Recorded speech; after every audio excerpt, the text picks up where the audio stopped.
ನೀತನೆಂದು ಚಿಂತೆ ಮಾಡಿದಾಯಿತು, ಗೋವಳನಿವನಲ್ಲವೆಂದು ನಿರ್ಧರಾಯಿತು. ಯಾವ ನೀತನೆಂದು ಚಿಂತೆ ಮಾಡಿದಾಯಿತು, ಗೋವಳನಿವನಲ್ಲವೆಂದು ನಿರ್ಧರಾಯಿತು. ಯಾವನಾದರೇನು ಇವನ ಕ್ಷಣವು ಕಾಣದೆ, ಯಾವನಾದರೇನು ಇವನ ಕ್ಷಣವು ಕಾಣದೆ, ಜೀವನ ಕಳೆಯುವುದೇ ದೊಡ್ಡ ಭಾರವಾಯಿತು, ಜೀವನ ಕಳೆಯುವುದೇ ದೊಡ್ಡ ಭಾರವಾಯಿತು. ಬಾರೆ ಸಖಿ, ಬಾರೆ ಸಖಿ, ಬಾರೆ ಸಖಿ ಹೋಗುವ ರಾಸ ಕ್ರೀಡೆಯಾಡುವ, ಸಾರ ಸಾಕ್ಷ್ಯ ಕೃಷ್ಣನು ತಾ ಕೊಳಲನೂದುವ. ಬಾರೆ ಸಖಿ ಹೋಗುವ ರಾಸ ಕ್ರೀಡೆಯಾಡುವ, ಸಾರ ಸಾಕ್ಷ್ಯ ಕೃಷ್ಣನು ತಾ ಕೊಳಲನೂದುವ. ಕೊಳಲನೂದುವ ಕೃಷ್ಣ ಕೊಳಲನೂದುವ, ಕೊಳಲನೂದುವ ಕೃಷ್ಣ ಕೊಳಲನೂದುವ, ಕೊಳಲನೂದುವ ಕೃಷ್ಣ ಕೊಳಲನೂದುವ, ಕೊಳಲನೂದುವ ಕೃಷ್ಣ ಕೊಳಲನೂದುವ.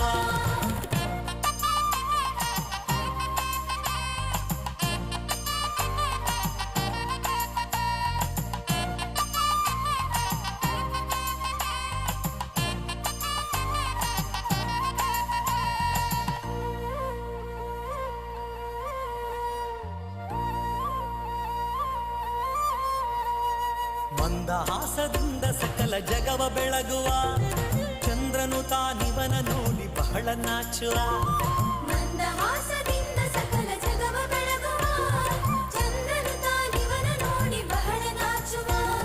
ಸಾಂದ್ರವಾಯಿತಂತರಿಕ್ಷ ಮಧುರನಾದದಿ, ಸಾಂದ್ರವಾಯಿತಂತರಿಕ್ಷ ಮಧುರನಾದದಿ, ಮಂದಮಲೆಯ ಮಾರುತತ ತಲೆಯ ನಾಡುವ, ಮಂದಮಲೆಯ ಮಾರುತತ ತಲೆಯ ನಾಡುವ. ಬಾರೆ ಸಖಿ, ಬಾರೆ ಸಖಿ, ಬಾರೆ ಸಖಿ ಹೋಗುವ ರಾಸ ಕ್ರೀಡೆಯಾಡುವ, ಸಾರ ಸಾಕ್ಷ್ಯ ಕೃಷ್ಣನು ತಾ ಕೊಳಲನೂದುವ. ಬಾರೆ ಸಖಿ ಹೋಗುವ ರಾಸ ಕ್ರೀಡೆಯಾಡುವ, ಸಾರ ಸಾಕ್ಷ್ಯ ಕೃಷ್ಣನು ತಾ ಕೊಳಲನೂದುವ. ಕೊಳಲನೂದುವ ಕೃಷ್ಣ ಕೊಳಲನೂದುವ, ಕೊಳಲನೂದುವ ಕೃಷ್ಣ ಕೊಳಲನೂದುವ, ಕೊಳಲನೂದುವ ಕೃಷ್ಣ ಕೊಳಲನೂದುವ, ಕೊಳಲನೂದುವ ಕೃಷ್ಣ ಕೊಳಲನೂದುವ.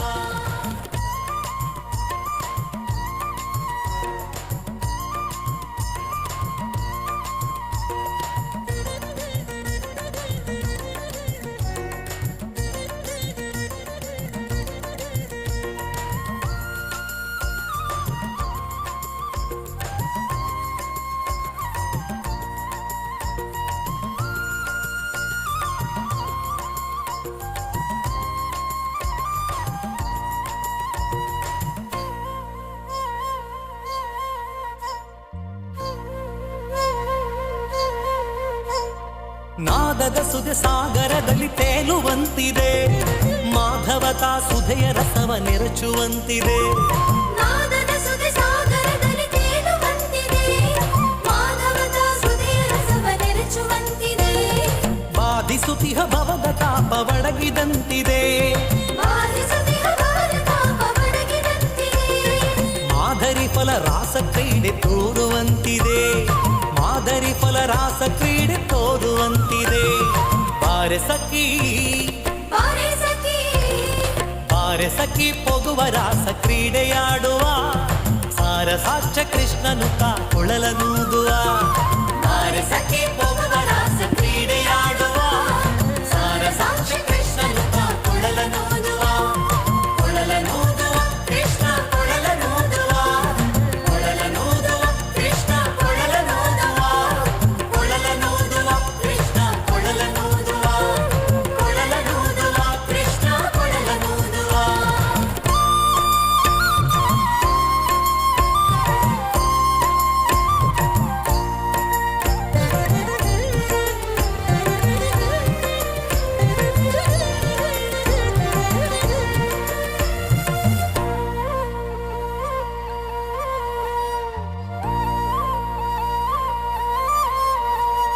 ಸಕಲ ಲೋಕನಾಥನಿಂದನೆಂದು ತಿಳಿಯಿತು, ಸಕಲವನರ್ಪಿಸುವುದೊಂದೇ ಮಾರ್ಗ ಉಳಿಯಿತು. ಸಕಲ ಲೋಕನಾಥನೀತನೆಂದು ತಿಳಿಯಿತು, ಸಕಲವನರ್ಪಿಸುವುದೊಂದೇ ಮಾರ್ಗ ಉಳಿಯಿತು.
ಮೊದಲಿಗೆ ಒಂಚೂರು MC ಯಾನ್ ಮಲ್ಪಗ ಬಂದು ಪ್ರಶಾಂತರು ಕಾಣಿಟಿಂಚಿ ಪಾತ್ರ ಅಂತ ಸೋತು పోయారు ಒಂದು 2 ಮಿನಿಟ್ ಯಾನ್ ಪಾತ್ರಗ ಬಂದು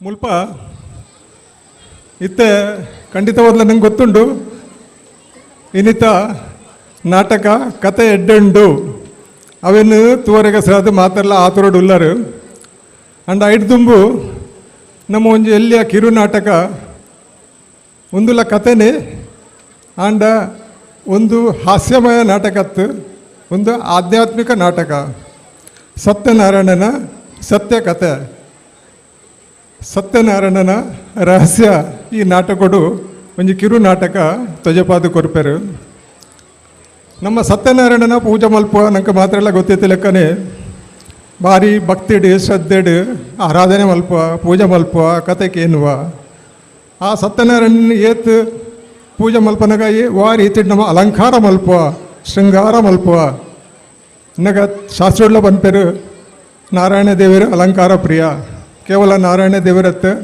ಮಾತಾ ದೇವಿ ದೇವತೆಗಳ ನಮ್ಮ ಪೂಜೆ ಮಲ್ಪನಾಗ ಆರಾಧನೆ ಮಲ್ಪನಾಗ ಏತೊಂಜಿ ಸತ್ಕಾರ ಏತೊಂಜಿ ಅಲಂಕಾರ ಮಲ್ಪುವ ಏತೊಂಜಿ ಶೃಂಗಾರ ಮಲ್ಪುವ ನಮ್ಮ ಇತ್ತದಲ್ಲೇ ನಮ್ಮ ಶಾರದಾಂಬೆನ್ಲ ಏತು ಪೊರ್ಲುಡ ಅಲಂಕಾರ ಮಲ್ತದೆ ಪೂಜೆ ಮಲ್ತಂದುಲ್ಲ ಅಂಚನೆ ನಮ್ಮ ನಂಬುನ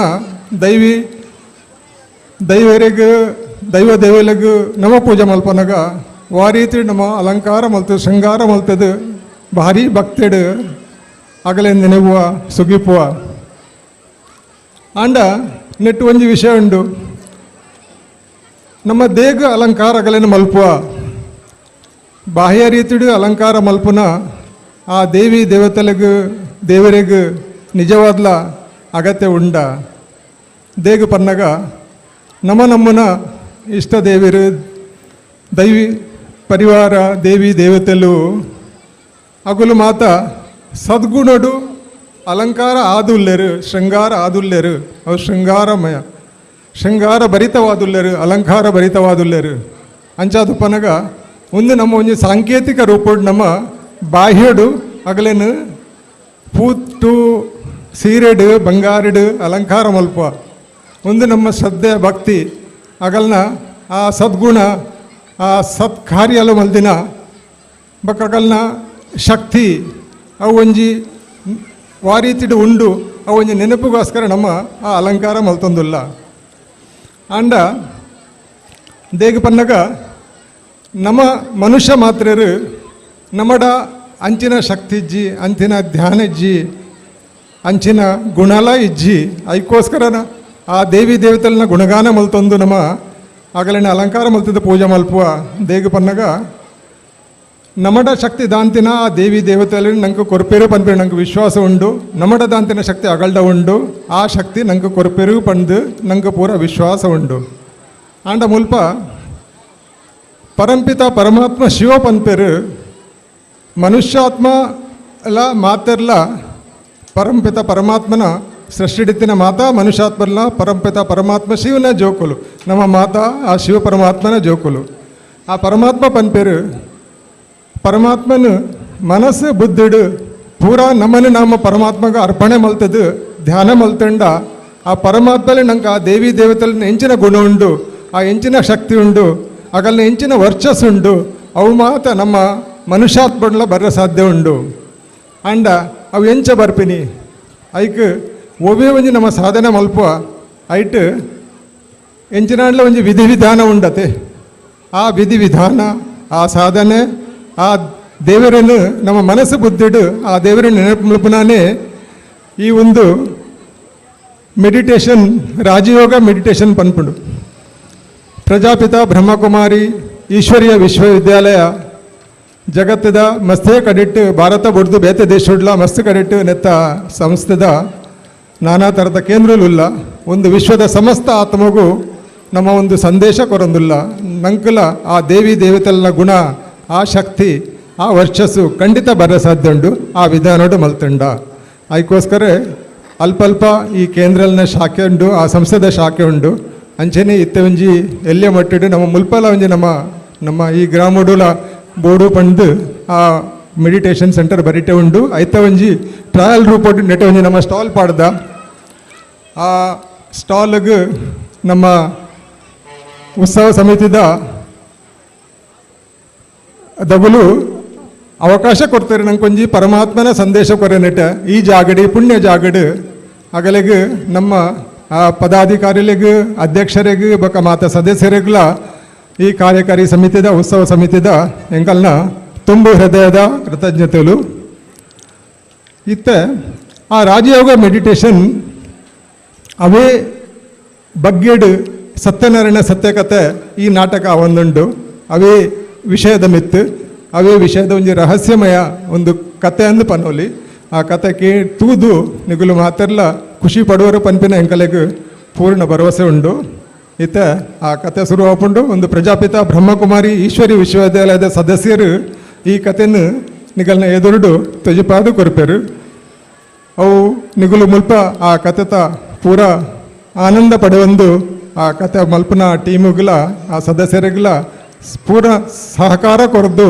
ಪ್ರೋತ್ಸಾಹ ಕೊರಡು ಪಂದು ಎಂಕಲ್ನ ನಮ್ರ ವಿನಂತಿ ಐದು ಬೊಕ್ಕ ನೆಟೆ ಸ್ಟಾಲ್ ಉಂಡು ಫೋನಾಗ ನಿಗಲ್ನ ಟೈಮ್ ತಿಕ್ಕಿನದಾಗ ಒಂಜಿಗಲ್ಗೆ ಅಲ್ಪ ಬತ್ತದ ಒಂಜಿ ಪರಮಾತ್ಮನ ಸಂದೇಶ ಉಂಡು ಅವನ ಕೇಂದು ಪೋಡು ಪಂದು ಮಾತಾಡಲ್ಲ ನಮ್ರ ವಿನಂತಿ ಮಲ್ತನುವ ಒಂದು ದೇವರನ ಸಂದೇಶ ಆ ರೀತಿ ನಂಗೆ ಮಾತಾಡಲ್ಲ ಹಾಕ್ಕೊಂಡು ಆ ದೇವರನ ಸಂದೇಶಕ್ಕೆ ನಮ್ಮ ಮನುಷ್ಯ ಆತ್ಮ ನಮ್ಮ ಅಂಚಾದು ಒಂಜಿಗಲ್ಗೆ ಬತ್ತ ಪೋಡುಂದು ಮಾತಾಡಲ್ಲ ಎಂಕಲ್ನ ವಿನಂತಿ ಥ್ಯಾಂಕ್ ಯು ಇತ್ತ ನಾಟಕ ತೂಕ ನಮ್ಮ ಸತ್ಯನಾರಾಯಣನ ಸತ್ಯಕಥೆ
ನಾರಾಯಣ ನಾರಾಯಣ. ಓ ನಾರದರು, ವಂದನೆಗಳು ನಾರದರೆ. ಏನು ಆಶ್ಚರ್ಯ! ಬನ್ನಿ ಬನ್ನಿ, ಸರಿಯಾದ ಸಮಯಕ್ಕೆ ಬಂದಿರಿ. ವಂದನೆಗಳು ಅರ್ಚಕರೇ. ಬನ್ನಿ ನಾರದರೆ, ಶ್ರೀ ಸತ್ಯನಾರಾಯಣ ಪೂಜೆಯ ಪ್ರಸಾದ ಸ್ವೀಕರಿಸಿ. ಒಳ್ಳೆಯದು. ಏನು ಈ ಕಲಿಯುಗದಲ್ಲಿ ನಾರಾಯಣನ ಪರಮ ಭಕ್ತ ಭೂಲೋಕದ ಕಡೆಗೆ ಆಗಮನ? ಏಕೆ ಈ ಭೂಲೋಕದ ಕಡೆಗೆ ಬರಬಾರದೆ? ನಾರದ ಮುನಿಗಳೇ, ಖಂಡಿತ ಬರಬಹುದು. ಅಂದ ಹಾಗೆ ಈ ಭೂಲೋಕದ ಜನರಿಗೆ ಏನಾದರೂ ಸಂದೇಶ ಇತ್ತೇ? ಹೌದು. ಏನು ಸಂದೇಶ ನಾರದರೆ? ನೀವು ಸತ್ಯನಾರಾಯಣನ ಕತೆ ಪ್ರಾರಂಭ ಮಾಡುವ ಮೊದಲೇ ನಾನು ಬಂದೆ. ಹೌದೇ? ಕ್ಷಮಿಸಿ, ನಾನು ಗಮನಿಸಲಿಲ್ಲ. ಪರವಾಗಿಲ್ಲ. ನಾರದರೆ, ಶ್ರೀ ಸತ್ಯನಾರಾಯಣನ ಕತೆ ಹೇಗಾಯಿತು? ಕಲಿಯುಗದ ಈ ಅಂತಿಮ ಸಮಯದಲ್ಲೂ ಶ್ರೀಮನ್ನಾರಾಯಣ ಹಾಗೂ ಶ್ರೀ ಮಹಾಲಕ್ಷ್ಮಿಯ ಮೇಲಿನ ಭಕ್ತರ ಭಕ್ತಿ ಭಾವನೆ ಕಂಡು ಹೃದಯ ತುಂಬಿ ಬಂತು. ಒಳ್ಳೆಯದು. ಕೇವಲ ಸತ್ಯನಾರಾಯಣ ಪೂಜೆ ಮಾತ್ರವಲ್ಲ, ಪೂಜೆಯ ಪ್ರಸಾದಕ್ಕೂ ಅದರದೇ ಆದ ಮಹತ್ವ ಇದೆ. ಹೌದು ನಾರದರೆ. ಈ ಘೋರ ಕಲಿಯುಗದ ಈ ಸಮಯದಲ್ಲೂ ಸತ್ಯನಾರಾಯಣ ಕಥೆಯು ವರದಾನವಾಗಿದೆ. ಒಂದು ದೀಪವನ್ನು ಬೆಳಗಿಸಿ, ಒಂದು ಚಿಕ್ಕ ಪಾತ್ರೆಯಲ್ಲಿ ಪ್ರಸಾದ ತಯಾರಿಸಿ, ಒಂದು ದಿನದ ವ್ರತವನ್ನು ಕೈಗೊಂಡು ಕೇವಲ 5 ಜನರ ಸಮ್ಮುಖದಲ್ಲಿ ಈ ಕಥೆಯನ್ನು ಮಾಡಬಹುದು. ಈ ಕಥೆಯನ್ನು ಸಂಪನ್ನ ಮಾಡಲು ಯಾವುದೇ ಸಮಯ ಮತ್ತು ಮುಹೂರ್ತದ ಬಂಧನವಿಲ್ಲ. ಹೌದು ನಾರದರೆ. ಯಾವುದೇ ವರ್ಗದ ಜನರಾಗಲಿ ಭಕ್ತಿಯಿಂದ ತಮ್ಮ ಶಕ್ತಿಯ ಅನುಸಾರವಾಗಿ ಮಾಡಿದರೆ ಫಲವು ನಿಶ್ಚಿತವಾಗಿದೆ. ಈ ಕಲಿಯುಗದ ಸಮಯದಲ್ಲಿ ಸತ್ಯನಾರಾಯಣ ಕಥೆಯನ್ನು ಸಂಪನ್ನಗೊಳಿಸುವುದರಿಂದ ಪ್ರಾಪ್ತಿಯಾಗುವ ಭಾಗ್ಯವೇನು ನಾರದ ಮುನಿಗಳೇ? ಸ್ಕಂದ ಪುರಾಣದ ಕಾಶಿಖಂಡದಲ್ಲಿ ಈ ಕಥೆಯ ಉಲ್ಲೇಖವಿದೆ. ಯಾವುದೇ ವ್ಯಕ್ತಿ ಈ ಕಥೆಯನ್ನು ಸಂಪನ್ನ ಮಾಡುತ್ತಾನೋ ಅವನು ದುಃಖ, ಅನಾರೋಗ್ಯ, ಅಶಾಂತಿ, ಚಿಂತೆ ಮತ್ತು ದಾರಿದ್ರ್ಯದಿಂದ ಮುಕ್ತನಾಗುತ್ತಾನೆ. ಧನ ಧಾನ್ಯಗಳ ವೃದ್ಧಿ ಮಾಡಿ ಎಲ್ಲ ಕಡೆಯೂ ವಿಜಯ ಪ್ರಾಪ್ತಿ ಮಾಡಿಸುವಂತಹ ದಿವ್ಯ ಕಥೆ ಇದಾಗಿದೆ. ಹೌದು ನಾರದರೆ. ಹಾಗಾದರೆ ಇದರ ಪೌರಾಣಿಕ ಮಹತ್ವವೇನು ನಾರದ ಮುನಿಗಳೇ? ಪುರಾಣಗಳ ಪ್ರಕಾರ ಈ ಕಥೆಯನ್ನು ನೈಮಿಷಾರಣ್ಯ ತೀರ್ಥದಲ್ಲಿ ವ್ಯಾಸ ಮುನಿಗಳ ಶಿಷ್ಯರಾದ ಸೂತ್ಜಿ ಎಂಬ ಋಷಿಗಳು ತಮ್ಮ ಅನುಯಾಯಿಗಳಿಗೆ ತಿಳಿ ಹೇಳಿದರಂತೆ. ನಂತರ ಅಮುಖ್ ಎಂಬ ವ್ಯಕ್ತಿಯು ಈ ಕಥೆಯನ್ನು ಸಂಪನ್ನ ಮಾಡಿದರಿಂದ ಸುಖ, ಶಾಂತಿ, ಸಮೃದ್ಧಿಯನ್ನು ವರದಾನವಾಗಿ ಪಡೆದನು. ನಂತರ ಈ ಕಥೆಯ ಪ್ರಸಿದ್ಧಿಯು ವಿಶ್ವದ ಮೂಲೆ ಮೂಲೆಗಳಿಗೆ ಪಸರಿಸಿತು. ಧನ್ಯನಾದೆ ನಾರದರೆ, ಧನ್ಯನಾದೆ. ಪೂಜ್ಯರೇ, ನೀವು ಕೂಡ ಶಿವಾನಂದ ಎಂಬ ಬ್ರಾಹ್ಮಣ ಮತ್ತು ಬಡ ಕಟ್ಟಿಗೆ ಮಾರುವವನು ಈ ಕಥೆಯನ್ನು ಮಾಡಿದರ ಫಲಸ್ವರೂಪವಾಗಿ ದಾರಿದ್ರ್ಯದಿಂದ ಧನಾಢ್ಯರಾದ ಕಥೆಯನ್ನು, ತನ್ನ ಸಾಮ್ರಾಜ್ಯದ ಜನರ ಒಳಿತಿಗಾಗಿ ಈ ಕಥೆಯನ್ನು ಸಂಪನ್ನಗೊಳಿಸಿದ ರಾಜನ ಕಥೆಯನ್ನು, ಎಲ್ಲ ಸುಖ ಸಂಪತ್ತು ಸಂತೋಷದಿಂದ ಇದ್ದ ವ್ಯಾಪಾರಿಯು ತಮ್ಮ ಸಂತಾನ ಪ್ರಾಪ್ತಿಗಾಗಿ ಮಾಡಿದ ಸಂಕಲ್ಪದ ಕಥೆಯನ್ನು ಮತ್ತು ಅದನ್ನು ನೆರವೇರಿಸದೇ ಇದ್ದ ಕಾರಣ ಲೀಲಾವತಿ ಮತ್ತು ಕಲಾವತಿ ಎಂಬ ತಾಯಿ ಮಗಳು ಪಟ್ಟ ಸಂಕಷ್ಟಗಳನ್ನು ಅತ್ಯಂತ ಭಕ್ತಿ ರಸದಿಂದ ಸುಂದರವಾಗಿ ವರ್ಣಿಸಿದಿರಿ. ಸತ್ಯನಾರಾಯಣ ಕಥೆಯ ಪ್ರಸಾದದ ಮಹತ್ವವನ್ನು ತಿಳಿ ಹೇಳಿದಿರಿ. ನಿಮಗಿದು ನನ್ನ ನಮನಗಳು. ಆದರೆ ಏನು ಮುನಿಗಳೇ? ನಾನು ಸಮಯಕ್ಕೆ ಮುಂಚಿತವಾಗಿಯೇ ಬಂದು ನೀವು ನಿಮ್ಮ ಮುಖಕಮಲದಿಂದ ಉಚ್ಚರಿಸಿದ ಬ್ರಾಹ್ಮಣನ, ರಾಜನ, ಕಟ್ಟಿಗೆ ಮಾರುವವನ ಮತ್ತು ಲೀಲಾವತಿ ಕಲಾವತಿಯ ಕಥೆಯನ್ನು ಮತ್ತು ಅವರು ಕಥೆಯನ್ನು ಸಂಪನ್ನಗೊಳಿಸಿದರಿಂದ ಪಡೆದ ಪ್ರಾಪ್ತಿಯ ವರ್ಣನೆಯನ್ನಷ್ಟೇ ಕೇಳಿದೆನಲ್ಲದೆ ಇದರಲ್ಲಿ ಸತ್ಯನಾರಾಯಣ ಸ್ವಾಮಿಯ ಉಲ್ಲೇಖವಾಗಲಿ ಮತ್ತು ಅವರ ಮಹಿಮೆಯನ್ನು ಆಲಿಸುವ ಭಾಗ್ಯ ನನಗೆ ಸಿಗಲಿಲ್ಲವಲ್ಲವೇ?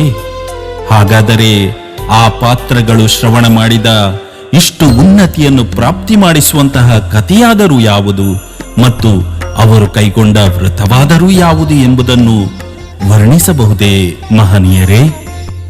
ಕ್ಷಮಿಸಿ ನಾರದರೆ, ನನ್ನ ಪೂರ್ವಜರಿಂದ ನಾನು ಯಾವ ಜ್ಞಾನವನ್ನು ಪಡೆದಿದ್ದೇನೆಯೋ ಅದನ್ನೇ ಇಲ್ಲಿ ವರ್ಣಿಸಿದ್ದೇನೆ. ನಮ್ಮ ಪೂರ್ವಜರು ತಿಳಿ ಹೇಳಿರುವ ಪ್ರಕಾರ ಸತ್ಯವಾದ ಸತ್ಯನಾರಾಯಣ ಕಥೆಯ ಜ್ಞಾನವು ಪುರಾಣದ ಜ್ಞಾನದಲ್ಲಿ ಲುಪ್ತವಾಗಿದೆ ಎಂದು ಕೇಳಿದ್ದೇನೆ. ಹಾಗಾದರೆ ಯಥಾರ್ಥವಾದ ಸತ್ಯನಾರಾಯಣ ಕಥೆಯನ್ನು ಶ್ರವಣ ಮಾಡದೆ, ಅದರ ವ್ರತಗಳನ್ನು ಪಾಲನೆ ಮಾಡದೆ ಮನ ಇಚ್ಛಿತ ಫಲವನ್ನು ಪಡೆಯಲು ಹೇಗೆ ಸಾಧ್ಯ ಪೂಜ್ಯರೇ? ಹೌದು ನಾರದರೆ, ಸಮಯ ಕಳೆದಂತೆ ಯಾವುದೋ ಲೋಪದಿಂದ ಇಂತಹ ಅಮೂಲ್ಯವಾದ ಜ್ಞಾನವು ನಮ್ಮಿಂದ ವಿಸ್ಮೃತಿಯಾಗಿದೆ.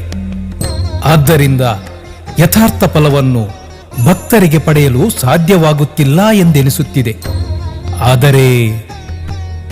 ಆದರೆ ಏನು ಪೂಜ್ಯರೇ?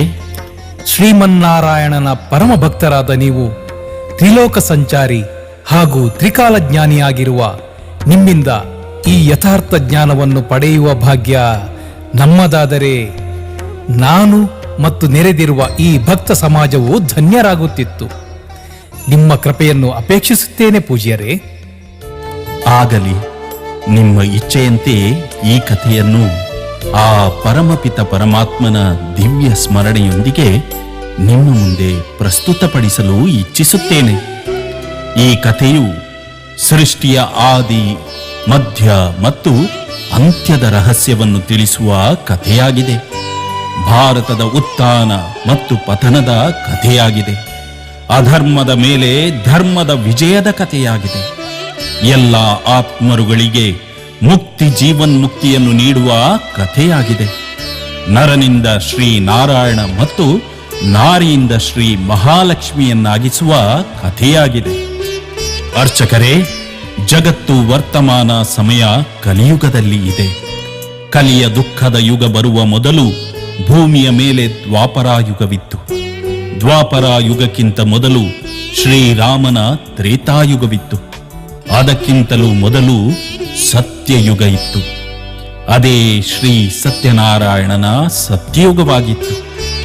ಶ್ರೀ ಲಕ್ಷ್ಮೀ ಶ್ರೀ ನಾರಾಯಣರು ಆಗ ವಿಶ್ವದ ಮಹಾರಾಜ ಮಹಾರಾಣಿಯಾಗಿದ್ದರು.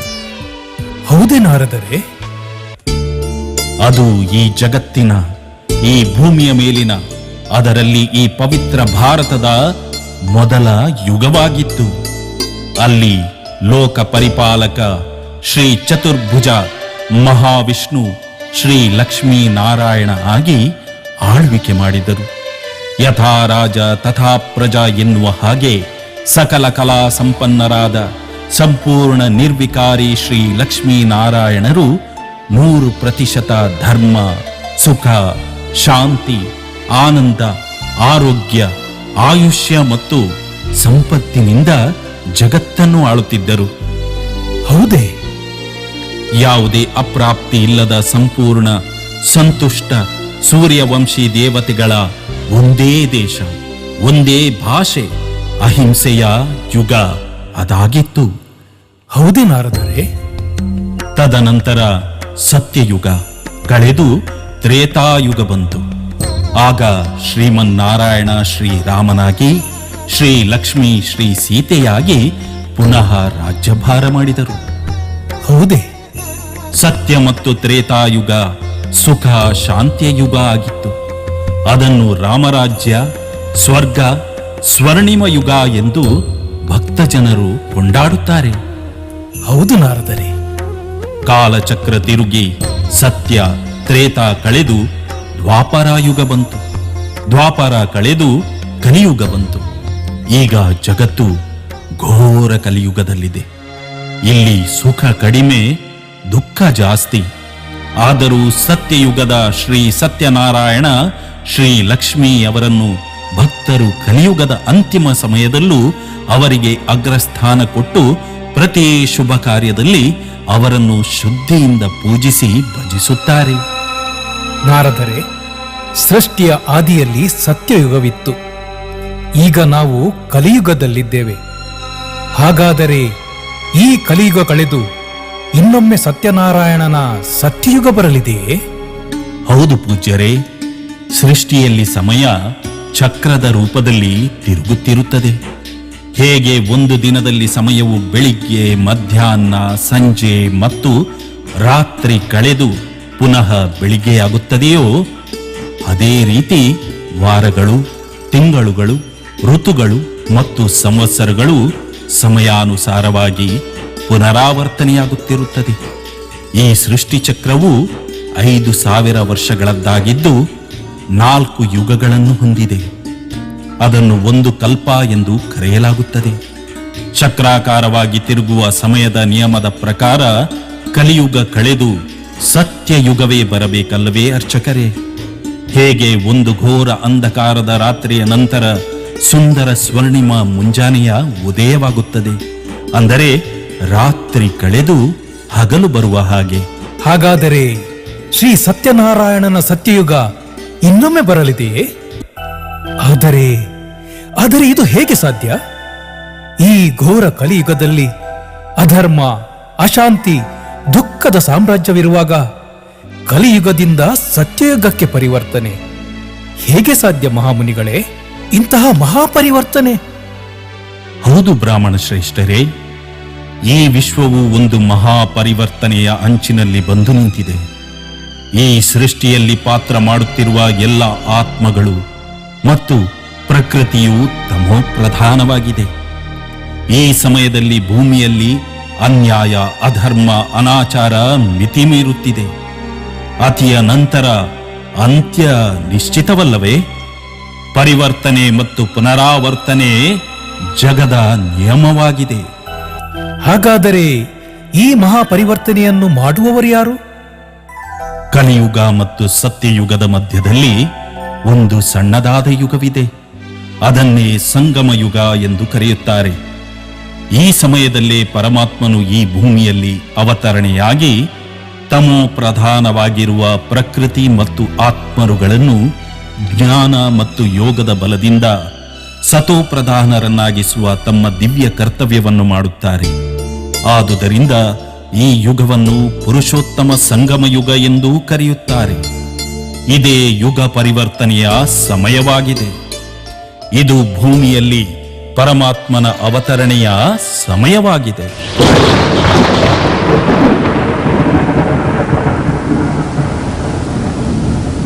ಯದಾ ಯದಾ ಹಿ ಧರ್ಮಸ್ಯ ಗ್ಲಾನಿರ್ಭವತಿ ಭಾರತ ಅಭ್ಯುತ್ಥಾನಂ ಅಧರ್ಮಸ್ಯ ತದಾತ್ಮಾನಂ ಸೃಜಾಮ್ಯಹಂ ಪರಿತ್ರಾಣಾಯ ಸಾಧೂನಾಂ ವಿನಾಶಾಯ ಚ ದುಷ್ಕೃತಾಂ ಧರ್ಮ ಸಂಸ್ಥಾಪನಾರ್ಥಾಯ ಸಂಭವಾಮಿ ಯುಗೇ ಯುಗೇ.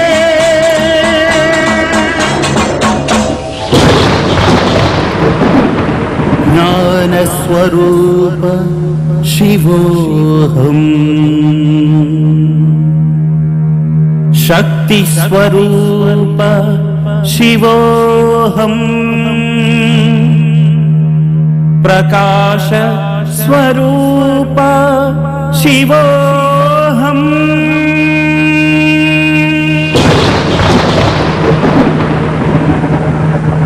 ಸೃಷ್ಟಿಯಲ್ಲಿ ದುಃಖದ ಅಂತ್ಯ, ಸುಖದ ಪ್ರಾರಂಭಕ್ಕೆ ಸಕಲ ಜೀವಿಗಳನ್ನು ಸಲಹಲು ಅವತರಿಸಿದ್ದೇನೆ. ಮುಂದಿನ 21 ಜನ್ಮಗಳಿಗೆ ಸುಖ ಶಾಂತಿಯ ನಿಮ್ಮ ಜನ್ಮಸಿದ್ಧ ಅಧಿಕಾರ ಪಡೆಯಲು ಬನ್ನಿ. ನನ್ನ ಬಳಿ ಬನ್ನಿ. ನಾರದರೆ, ಇದೇನು ಆಶ್ಚರ್ಯ! ಈ ಅಶರೀರವಾಣಿ ಇಲ್ಲಿಂದ ಬಂತು? ಹಾಗಾದರೆ ಆ ಪರಮಾತ್ಮ ಯಾರು ಮತ್ತು ಅವರು ಯಾವ ರೀತಿಯಲ್ಲಿ ತಮ್ಮ ದಿವ್ಯ ಕರ್ತವ್ಯವನ್ನು ನಿಭಾಯಿಸುತ್ತಿದ್ದಾರೆ? ಪೂಜ್ಯರೇ, ನಾವು ಪರಮಾತ್ಮನು ಯಾರು ಎಂದು ಅರ್ಥ ಮಾಡಿಕೊಳ್ಳಬೇಕಾದರೆ ಮೊದಲು ನಮ್ಮನ್ನು ನಾವು ಯಾರು ಎಂದು, ನಮ್ಮ ಸ್ವರೂಪ ಹೇಗಿದೆ ಎಂದು ತಿಳಿಯಬೇಕಾಗಿದೆ ಅಲ್ಲವೇ? ಹೌದು ನಾರದ ಮುನಿಗಳೇ, ಈ ಜ್ಞಾನವನ್ನು ನಿಮ್ಮ ಮುಖಕಮಲದಿಂದಲೇ ಕೇಳುವಂತಾಗಲಿ. ಖಂಡಿತ. ಬಾಹ್ಯ ಜಗತ್ತಿನಲ್ಲಿ ಈ ಕಣ್ಣಿಗೆ 5 ತತ್ವಗಳಿಂದ ಮಾಡಿದ ಶರೀರವು ಗೋಚರಿಸುವುದು. ಆದರೆ ನಿಜವಾಗಿಯೂ ನಾವು ಈ ಶರೀರದ ಮೂಲಕ ಪಾತ್ರವನ್ನು ಅಭಿನಯಿಸುವ ಅಜರ, ಅಮರ, ಅತಿ ಸೂಕ್ಷ್ಮ ಜ್ಯೋತಿ ಸ್ವರೂಪ, ಶಕ್ತಿ ಸ್ವರೂಪ ಆತ್ಮರಾಗಿದ್ದೇವೆ. ಆತ್ಮನನ್ನು ನಾವು ಬರಿಗಣ್ಣಿನಿಂದ ನೋಡಲು ಸಾಧ್ಯವಿಲ್ಲ. ಹಾಗೆಯೇ ಆತ್ಮದ ತಂದೆ ಪರಮಾತ್ಮನು ಜ್ಯೋತಿ ಸ್ವರೂಪರಾಗಿದ್ದಾರೆ.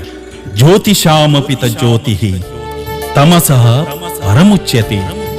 ಜ್ಞಾನಂ ಜ್ಞೇಯಂ ಜ್ಞಾನಗಮ್ಯಂ ಹೃದಯ ಸರ್ವಸ್ಯ ವಿಷ್ಟಿತಂ. ಪರಮಾತ್ಮನು ಸರ್ವ ಆತ್ಮಜ್ಯೋತಿಗಳಿಗೂ ಶ್ರೇಷ್ಠನಾದ ಪರಮಜ್ಯೋತಿಯಾಗಿದ್ದಾರೆ.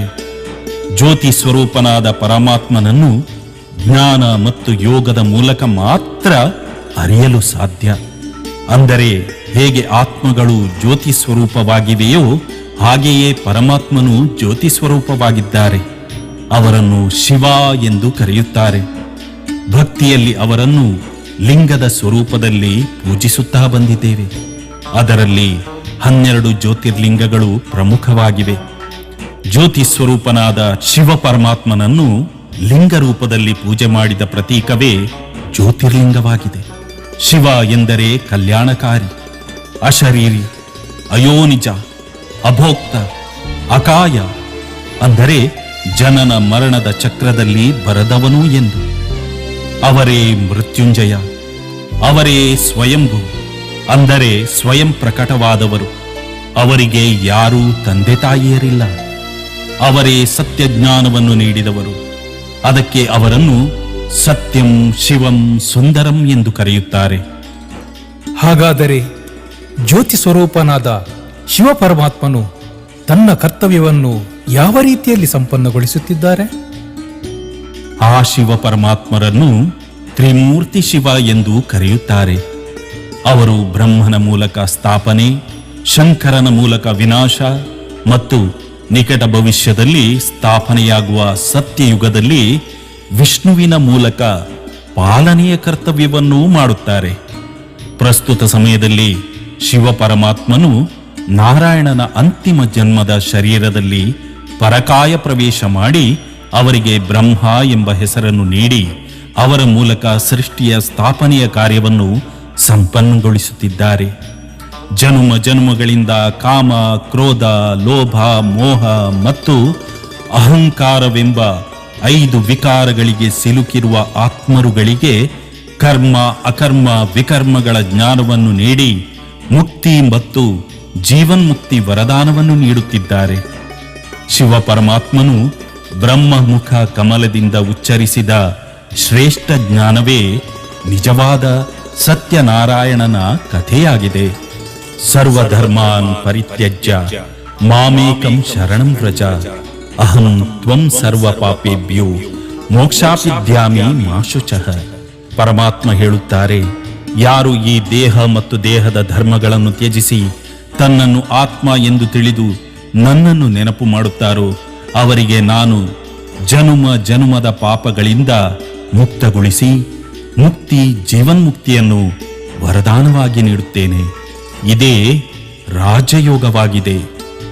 ಇದೇ ಶಿವನ ರುದ್ರ ಜ್ಞಾನ ಯಜ್ಞವಾಗಿದೆ.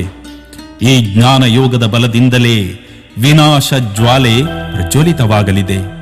ಯಾರು ಪರಮಾತ್ಮನ ಈ ದಿವ್ಯ ಕರ್ತವ್ಯವನ್ನು ತಿಳಿದು ಅವರ ಶ್ರೀಮತದ ಅನುಸಾರವಾಗಿ ನಡೆದು ತಮ್ಮನ್ನು ತಾವು ಜ್ಞಾನ ಮತ್ತು ಯೋಗ ಬಲದಿಂದ ಪವಿತ್ರರನ್ನಾಗಿಸುತ್ತಾರೆಯೋ ಅವರೇ ಮುಂಬರುವ ಸತ್ಯಯುಗಕ್ಕೆ ಹೋಗಲು ಯೋಗ್ಯರಾಗುತ್ತಾರೆ.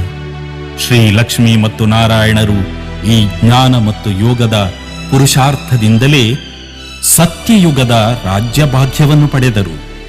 ಗೃಹಸ್ಥ ಜೀವನದಲ್ಲಿರುವವರೂ ಕೂಡ ಈ ಜ್ಞಾನ ಮಾರ್ಗವನ್ನು ಅನುಸರಣೆ ಮಾಡಬಹುದೇ ನಾರದರೆ? ಖಂಡಿತವಾಗಿಯೂ ಮಹನೀಯರೇ, ಪರಮಾತ್ಮನ ಈ ಜ್ಞಾನದಿಂದ ಪವಿತ್ರ ಗೃಹಸ್ಥ ಧರ್ಮದ ಸ್ಥಾಪನೆಯಾಗುವುದು. ಲಕ್ಷ್ಮೀನಾರಾಯಣರು ಕೂಡ ಗೃಹಸ್ಥಿಗಳಲ್ಲವೇ? ಹಾಗಾದರೆ ಈ ಸಮಯದಲ್ಲಿ ಈ ಜ್ಞಾನ ಮತ್ತು ಯೋಗವನ್ನು ಕಲಿಸುವ ವ್ಯವಸ್ಥೆ ಎಲ್ಲಿದೆ ಪೂಜ್ಯರೇ? ಅರ್ಚಕರೇ, ಈ ಸಮಯವು ಕಲಿಯುಗ ಮತ್ತು ಸತ್ಯಯುಗದ ನಡುವಿನ ಪುರುಷೋತ್ತಮ ಸಂಗಮ ಯುಗದ ಸಮಯವಾಗಿದೆ. ಶಿವ ಪರಮಾತ್ಮನು ಈ ಸಮಯದಲ್ಲಿ ಬ್ರಹ್ಮನ ಮೂಲಕ ತಮ್ಮ ಸ್ಥಾಪನೆಯ ಕಾರ್ಯವನ್ನು ಸಂಪನ್ನಗೊಳಿಸುತ್ತಿದ್ದಾರೆ. ಆದ್ದರಿಂದ ಈ ಸಂಸ್ಥೆ ಪ್ರಜಾಪಿತ ಬ್ರಹ್ಮಕುಮಾರೀಸ್ ಈಶ್ವರೀಯ ವಿಶ್ವವಿದ್ಯಾಲಯ ಎಂಬ ಹೆಸರಿನಿಂದ ಹೆಸರುವಾಸಿಯಾಗಿದೆ. ಶಿವ ಪರಮಾತ್ಮನು ಎಲ್ಲ ಆತ್ಮರಿಗೆ ತಂದೆಯಾಗಿರುವುದರಿಂದ ಸ್ವಯಂ ಶಿವ ಪರಮಾತ್ಮನಿಂದ ಸ್ಥಾಪನೆಯಾದ ಈ ಈಶ್ವರೀಯ ವಿಶ್ವವಿದ್ಯಾನಿಲಯದಲ್ಲಿ ಎಲ್ಲ ಆತ್ಮರುಗಳಿಗೂ ಅವಕಾಶವಿದೆ. ಯಾರು ಈ ಜ್ಞಾನ ಮತ್ತು ಯೋಗದ ಬಲದಿಂದ ಶ್ರೀಮತದಂತೆ ನಡೆದು ಯಾರು ತಮ್ಮನ್ನು ತಾವು ಸತೋ ಪ್ರಧಾನರನ್ನಾಗಿಸುತ್ತಾರೆಯೋ ಅವರು ಮುಂಬರುವ ಸತ್ಯಯುಗಕ್ಕೆ ಹೋಗಲು ಯೋಗ್ಯರಾಗುತ್ತಾರೆ. ಇದೇ ನಿಜವಾದ ಸತ್ಯನಾರಾಯಣ ಕಥೆಯಾಗಿದೆ. ನರನಿಂದ ಶ್ರೀ ನಾರಾಯಣ ಮತ್ತು ನಾರಿಯಿಂದ ಶ್ರೀ ಮಹಾಲಕ್ಷ್ಮಿಯಾಗುವ ಕಥೆಯಾಗಿದೆ. ಧನ್ಯನಾದೆ ನಾರದ ಮುನಿಗಳೇ, ಧನ್ಯನಾದೆ. ಶ್ರೀಮನ್ನಾರಾಯಣನ ಭಕ್ತಿಗೆ ನನಗೆ ಫಲಪ್ರಾಪ್ತಿಯಾಯಿತು. ಎಲ್ಲರಿಗೂ ನನ್ನ ನಮನಗಳು. ಈ ಭರತಖಂಡವು ಪರಮಾತ್ಮನ ಅವತರಣೆಯ ಭೂಮಿಯಾಗಿದೆ, ಪರಮ ಪವಿತ್ರ ತೀರ್ಥವಾಗಿದೆ. 33 ಕೋಟಿ ದೇವತೆಗಳು ನಡೆದಾಡಿದ ಸ್ವರ್ಗವಾಗಿತ್ತು. ಈಗ ನಾವು ಕಲಿಯುಗದಲ್ಲಿದ್ದೇವೆ. ಈ ಸಮಯ ಪರಿವರ್ತನೆಯಾಗಿ ಈ ಭಾರತ ಭೂಮಿಯು ಇನ್ನೊಮ್ಮೆ ಸುಖ, ಶಾಂತಿ, ಆನಂದ ಮತ್ತು ಸಂಪತ್ತಿನಿಂದ ಸಂಪನ್ನವಾಗಲಿದೆ. ಇನ್ನೊಮ್ಮೆ ದೇವಿ ದೇವತೆಗಳ ಸಾಮ್ರಾಜ್ಯ ಸ್ಥಾಪನೆಯಾಗಲಿದೆ. ಎಲ್ಲರಿಗೂ ಶುಭವಾಗಲಿ. ನಾರಾಯಣ ನಾರಾಯಣ ನಾರಾಯಣ.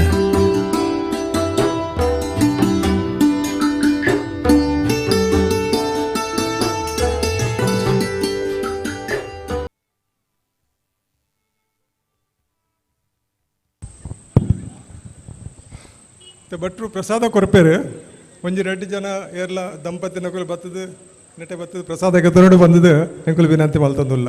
ಸತ್ಯನಾರಾಯಣ ದೇವರನ ಪ್ರಸಾದ ಬತ್ತ ಗೆತ್ತನೋಡು ಏರ್ಲ ಹಾಪುಡು 2 ದಂಪತಿ ನಕುಲು ಬತ್ತದು ಪ್ರಸಾದ ಗೆತ್ತಲ್ಲ ಪ್ಲೀಸ್.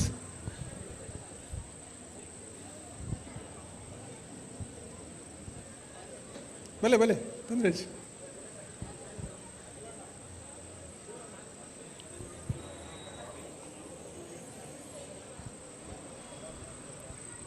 ನಮ್ಮ ಉತ್ಸವ ಸಮಿತಿದ ಪದಾಧಿಕಾರುలు ಅಗುಲ್ಲಾವು ಎಲ್ಲ ದಂಪತಿ ನಗುಲು ಇತ್ತೆರಡ ದಯ ಮಲ್ತದು ಒಂಜಿ 2 ಜನ ಬತ್ತದು ಪ್ರಸಾದ ಗೆತ್ತನೋಡು ಪಂಡು ವಿನಂತಿ ಮಲ್ತಂದುಲ್ಲ.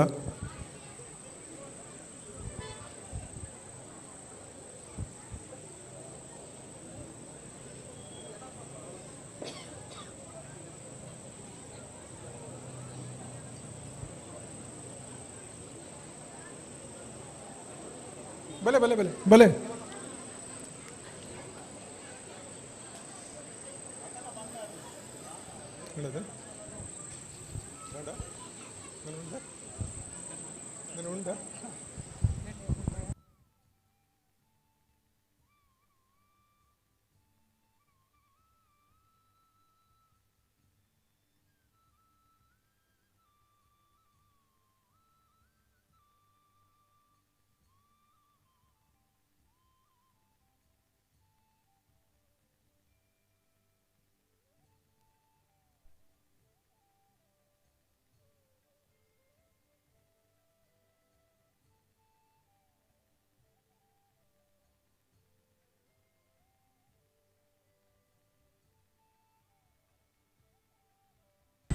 ಚೆಕ್ ಹಾಲು ಹಾಲು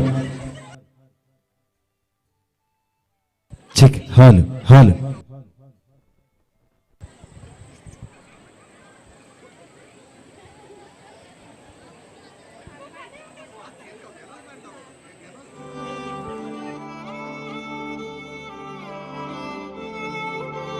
ದಶಮಾನ ಸಂಭ್ರಮದ ಶ್ರೀ ಶಾರದಾ ಪೂಜಾ ಮಹೋತ್ಸವದ ಸುಸಂದರ್ಭದಲ್ಲಿ ಇದುವರೆಗೆ ಸಾಂಸ್ಕೃತಿಕ ರಂಗವೇದಿಕೆಯಲ್ಲಿ ಶ್ರೀ ಸತ್ಯನಾರಾಯಣ ಸತ್ಯಕಥೆ ಎನ್ನುವ ಕಿರುನಾಟಕವನ್ನ ಸಾದರಪಡಿಸಿರುವಂತಹ ಎಲ್ಲ ಕಲಾವಿದರಿಗೆ ಶಾರದಾ ಉತ್ಸವ ಸಮಿತಿ ಹಾಗೂ ನೆರೆದಿರಕ್ಕಂಥ ಎಲ್ಲ ಭಕ್ತಾಭಿಮಾನಿಗಳ ಪರವಾಗಿ ಅನಂತನಂತ ಧನ್ಯವಾದಗಳನ್ನ ಸಮರ್ಪಿಸ್ತಾ ಇದ್ದೇವೆ. ಅದೇ ರೀತಿ ಆಗಮಿಸಿ ಉಪಸ್ಥಿತರಿರುವಂತಹ ಎಲ್ಲ ಕಲಾಭಿಮಾನಿಗಳು, ಅದೇ ರೀತಿ ಭಕ್ತಾಭಿಮಾನಿಗಳು ಶ್ರೀ ದೇವರ ಗಂಧ ಪ್ರಸಾದವನ್ನ ಸ್ವೀಕರಿಸಲಿಕ್ಕೆ ಬಾಕಿ ಇದ್ರೆ ಆದಷ್ಟು ಬೇಗ